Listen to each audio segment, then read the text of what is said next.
ಮುಂದಿನ ಪೀಳಿಗೆಯ ಮೂಲಸೌಕರ್ಯ ಒದಗಿಸುವ ನಮ್ಮ ಪ್ರಯತ್ನಗಳನ್ನು ಮತ್ತಷ್ಟು ತೀವ್ರಗೊಳಿಸುವ ಉದ್ದೇಶದಿಂದ ಸುಮಾರು 11,000 ಕೋಟಿ ರೂಪಾಯಿ ಮೌಲ್ಯದ 4 ಪ್ರಮುಖ ರೈಲ್ವೆ ಯೋಜನೆಗಳಿಗೆ ಸಂಪುಟ ಒಪ್ಪಿಗೆ ನೀಡಿದೆ ಎಂದು ಪ್ರಧಾನಿ ನರೇಂದ್ರ ಮೋದಿ ಹೇಳಿದ್ದಾರೆ.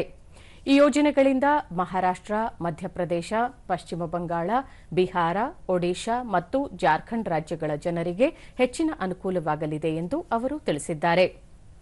ನಿನ್ನೆ ನಡೆದ ಕೇಂದ್ರ ಸಚಿವ ಸಂಪುಟ ಸಭೆಯಲ್ಲಿ 6 ರಾಜ್ಯಗಳ 13 ಜಿಲ್ಲೆಗಳನ್ನು ಒಳಗೊಂಡಂತೆ ಒಟ್ಟು 11,169 ಕೋಟಿ ರೂಪಾಯಿ ಮೌಲ್ಯದ 574 ಕಿಲೋಮೀಟರ್ ರೈಲು ಮಾರ್ಗದ ಅಭಿವೃದ್ಧಿಗೆ ಅನುಮೋದನೆ ನೀಡಲಾಗಿದೆ.